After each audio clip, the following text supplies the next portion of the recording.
ओम श्री गणेशाय नमः। जय श्री हरि विष्णु भगवान। जय महालक्ष्मी माता। स्कंद पुराण के वैष्णव खंड के वैशाख मास महात्म्य का 17वां अध्याय। अध्याय 17। दंतिला और कोहाला की कहानी। श्रुत कीर्ति ने कहा, हे देव, मैं वैशाख के उन सभी पवित्र अनुष्ठानों के बारे में सुनकर पूरी तरह संतुष्ट नहीं हूँ जो इस लोक और परलोक दोनों में लाभ पहुँचाते हैं। जिस पवित्र ग्रंथ में धर्म के विषय में सत्य उपदेश तथा भगवान विष्णु की उत्तम एवं मंगलमय कथाएं हैं, उसे सुनने से तृप्ति नहीं होती। सौभाग्यवश मेरे पूर्व जन्मों के पुण्य फलित हो गए हैं, क्योंकि तुम अतिथि वेश में मेरे धाम में आए हो। आपके कमल सदृश मुख से निकले हुए अत्यंत अद्भुत अमृतमय वचनों को सुनकर मैं पूर्णतया संतुष्ट हो गया हूँ। मैं ब्रह्मा का पद या मोक्ष भी नहीं चाहता, अतः उन पवित्र अनुष्ठानों को पूर्ण विस्तार से कहो जो सांसारिक सुख और मोक्ष प्रदान करने वाले हैं, जो अनुष्ठान अत्यंत उत्तम हैं और जिनसे भगवान विष्णु प्रसन्न होते हैं।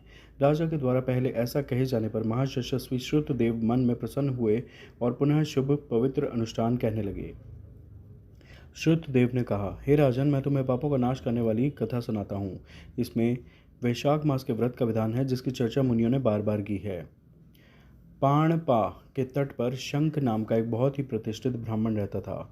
जब बृहस्पति सिंह राशि में आया तो वह पवित्र गोदावरी नदी के पास आया।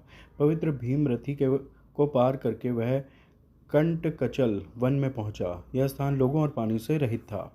वैशाख के भयंकर महीने में वह गर्मी से व्याकुल हो गया। दोपहर के समय वह ब्राह्मण एक वृक्ष के नीचे बैठ गया। तभी एक दुष्ट शिकारी धनुष लेकर वहां आया। वह सभी जीवों के प्रति दया से रहित था। वह एक अन्य काल के समान विनाशक था। पवित्र अनुष्ठानों में दीक्षित ब्राह्मण ने अपने कानों में कुंडल पहने हुए थे। वह सूर्य की तरह चमक रहा था। ब्राह्मण को देखते ही उग्र स्वभाव वाले शिकारी ने उसे पकड़ लिया और उसके कुंडल छीन लिए। उसने उसके पादुका, छाता, माला और जल पात्र छीन लिए। इसके बाद उसने ब्राह्मण को यह कहते हुए छोड़ दिया, चले जाओ। ऐसा था भ्रमित बुद्धि वाला शिकारी। वह कंकरों से भरे, धूप से झुलसे, उबड़ खाबड़ और जल से रहित रास्ते पर चल रहा था। उसके पैर गर्मी से दबे हुए थे। वह उदात्त काम प्रवृत्ति वाला ब्राह्मण धीरे धीरे चलता हुआ उन स्थानों पर विश्राम कर रहा था जहां घास उगी हुई थी और जमीन को ढक रही थी। कभी वह तेजी से भागता था, कहीं वह राहत और खुशी महसूस करता था, तो कहीं वह दुखी होकर कहता था, हा हा। इस प्रकार वह तेजी से चलता था। सूर्य के मध्य आकाश में स्थित होने पर ऋषि को कष्ट में पड़ा देखकर धर्मपरायणता से विमुख रहने वाले तथा दुष्ट प्रवृत्ति के शिकारी को उन पर कुछ दया आई। उसने सोचा, मैं उन्हें वे आरामदायक जूते दे दूंगा जो मैंने दूसरे वन में छीन लिए थे। शिकारियों ने यह सत्य मान लिया कि जो बलपूर्वक छीन कर लूटता है वह सब उसी का होता है। इसलिए मैं उनके कष्ट को कम करने के लिए उनके पादुकाओं को दे दूंगा। यदि इस कार्य से कुछ पुण्य मिलता है तो वह मेरा ही हो, इस पापी का हो। ये मेरे पैरों में पहने हुए 2 घिसे हुए पादुकाएं हैं। इनसे मेरा कोई लेना देना नहीं है, इसलिए मैं इन्हें दे दूंगा। उसने मन ही मन ऐसा निश्चय किया और तुरंत उनके पास जाकर उन्हें उस श्रेष्ठ ब्राह्मण को दे दिया जिसके पैर गर्म कंकड़ों से जल गए थे और जो बहुत दुखी था। उन पादुकाओं को ग्रहण करके ब्राह्मण को बहुत आनंद प्राप्त हुआ। उसने शिकारी से कहा, तुम प्रसन्न हो जाओ, और उसे आशीर्वाद दिया। वास्तव में यह शिकारी ऐसा व्यक्ति है जिसका पुण्य परिपक्व हो गया है, क्योंकि इसने वैशाख मास में यह दान किया है। भगवान विष्णु दुष्ट स्वभाव वाले शिकारी से भी प्रसन्न हो जाते हैं। अब मुझे जो आनंद मिल रहा है वह ऐसा है जैसे मुझे सब कुछ मिल गया हो। यह वचन सुनकर शिकारी को आश्चर्य हुआ।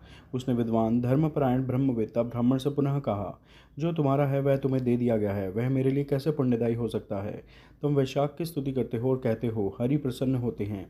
हे ब्राह्मण, मुझे बताओ कि यह वैशाख क्या है, हरि कौन है, धर्म का अर्थ क्या है। हे दया के भंडार, जो सुनने की इच्छा रखता है उसे क्या लाभ है। शिकारी के वचन सुनकर शंख मन में प्रसन्न हो गया। मन ही मन आश्चर्यचकित होकर उन्होंने पुनः वैशाख की प्रशंसा की। अब इस दुष्ट शिकारी ने मुझे जूते दे दिए हैं और अपनी सामान्य दुष्टता के विपरीत काम किया है। यह आश्चर्य की बात है। सभी पवित्र संस्कार अगले जन्मों में अपना फल देते हैं, लेकिन वैशाख के पवित्र संस्कार मनुष्यों को तुरंत क्षण भर में लाभ देते हैं। शिकारी मन से दुष्ट और आचरण से दुष्ट है। सौभाग्य से चप्पलों का दान करके उसने स्वभाव की शुद्धता प्राप्त कर ली है। जो अनुष्ठान भगवान विष्णु को प्रिय है, जो अनुष्ठान अशुद्धियों से रहित है, जो अनुष्ठान संतुष्टि देता है, वही मनु तथा अन्य धर्मज्ञों के अनुसार धर्म है। वैशाख मास के वे पवित्र अनुष्ठान भगवान विष्णु को अत्यंत प्रिय हैं।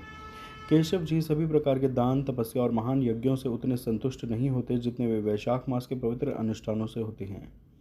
सभी धर्मों में इसके समान कोई दूसरा धर्म नहीं है। लोगों को गया या गंगा, प्रयाग या पुष्कर जाने की आवश्यकता नहीं है। उन्हें केदार, प्रभास या कुरुक्षेत्र में श्यामंतक, समंत पंचक के पवित्र स्थान पर जाने की आवश्यकता नहीं है। गोदावरी, कृष्ण सेतु, रामेश्वर या मरुद्रा वृक्ष जाने की आवश्यकता नहीं है। वैशाख धर्म की महिमा का बखान करने वाली दिव्य कथा की पवित्र नदी अर्थात उसके रूप में बहुत पवित्र है। जो व्यक्ति वहाँ पवित्र स्नान करता है उसके हृदय में भगवान विष्णु तुरंत निवास करते हैं। वैशाख मास में बहुत कम कार्य करने या अर्पण करने से बहुत कुछ प्राप्त होता है, जो दान, बलिदान या अन्य पवित्र अनुष्ठानों से प्राप्त नहीं हो सकता, जिनमें बहुत अधिक व्यय होता है अन्य समय में। हे शिकारी, यह माधव वैशाख मास पुण्य की वृद्धि करने वाला है। इस मास में सूर्य की गर्मी से होने वाले कष्टों को नष्ट करने वाले ये पादुकाएं तुमने मुझे प्रदान किए हैं। इस प्रकार तुम्हारा प्राचीन काल का पुण्य परिपक्व हो गया है। हे शिकारी, प्रसन्न भगवान सामान्यतः कल्याण ही करेंगे, अन्यथा तुम में इस प्रकार की उत्कृष्ट प्रवृत्ति कैसे हो सकती है। ऋषि जब ऐसा कह रहे थे तब मृत्यु देवता द्वारा प्रेरित एक शक्तिशाली सिंह एक बाघ को मारने के लिए उस पर झपटा, किंतु भाग्य द्वारा लाए गए एक हाथी को देखकर वह उसे मारने के लिए प्रयत्नशील हो गया। सिंह ने उस पर पंजे से हमला किया और लड़ने के लिए तैयार खड़ा हो गया। हे राजन, वन में सिंह और हाथी में युद्ध हुआ। थक जाने पर वे लड़ना छोड़कर एक दूसरे को घूरने लगे। सौभाग्यवश उन्होंने वह बात सुन ली जो महापुरुष ने शिकारी से कही थी। वह सब पापों का नाश करने वाली थी। इस महात्मा की कथा सुनकर उनका हृदय शुद्ध हो गया। वे पापों से मुक्त हो गए। शरीर त्याग कर वे तत्काल स्वर्ग चले गए। उन्होंने दिव्य रूप धारण कर लिए थे। उन पर दिव्य लेप लगा हुआ था। वे दिव्य हवाई रथ में बैठे थे। दिव्य युवतियाँ उनकी सेवा कर रही थीं। अचानक वे शिकारी के सामने हाथ जोड़कर और सिर झुकाकर खड़ी हो गईं। पवित्र अनुष्ठानों के व्याख्याता महान ऋषि उन्हें देखकर आश्चर्यचकित हो गए। वे निश्चल खड़े रहे और बोले, तुम कौन हो? ऐसे कैसे हुआ कि तुम निम्न पशु जाति में पैदा हुए? ऐसा कैसे हुआ कि तुम दोनों एक साथ मर गए?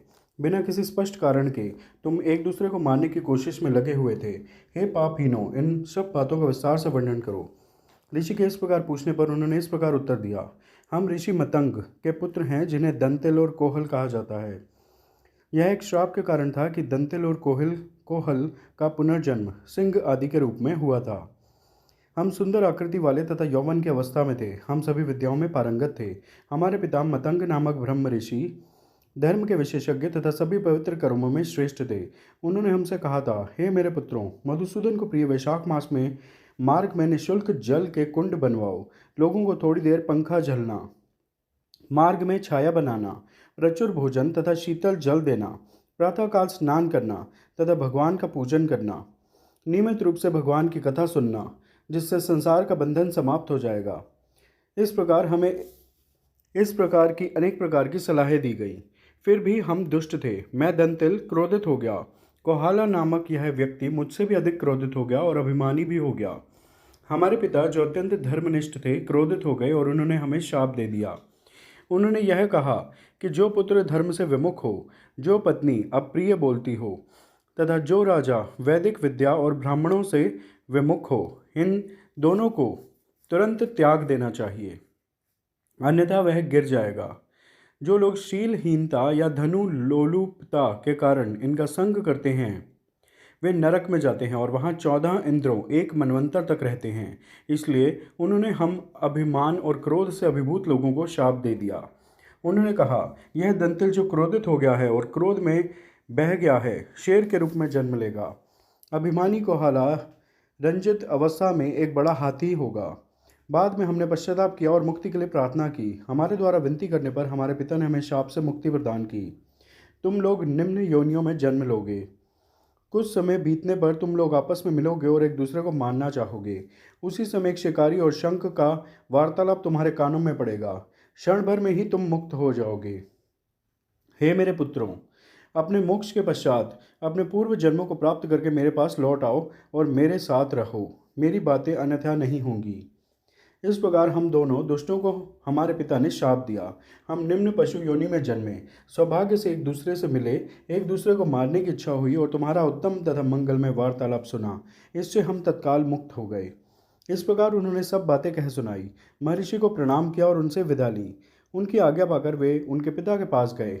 दया के भंडार महर्षि ने शिकारी को यह बताते हुए कहा, वैशाख महात्म्य सुनने का महान लाभ देखो। इसे थोड़ी देर सुनने से ही मुक्ति उनके पहुंच में आ गई। जब मुनि ऐसा कह रहे थे तब शिकारी ने मुनि के सामने अपने हथियार रख दिए। मुनि दया के भंडार, उत्तम बुद्धि वाले, कामनाओं से रहित, अत्यंत शुद्ध स्वभाव वाले तथा पुण्य के एकमात्र भंडार थे। स्कंद पुराण के वैष्णव खंड के वैशाख मास महात्म्य का 17वां अध्याय पूर्ण हुआ। आप सब प्रेम से मेरे साथ बोलिए, जय श्री हरि विष्णु भगवान, जय महालक्ष्मी माता। कृपया इस वीडियो को लाइक व शेयर करें, चैनल सब्सक्राइब करें। धन्यवाद। हरे कृष्णा।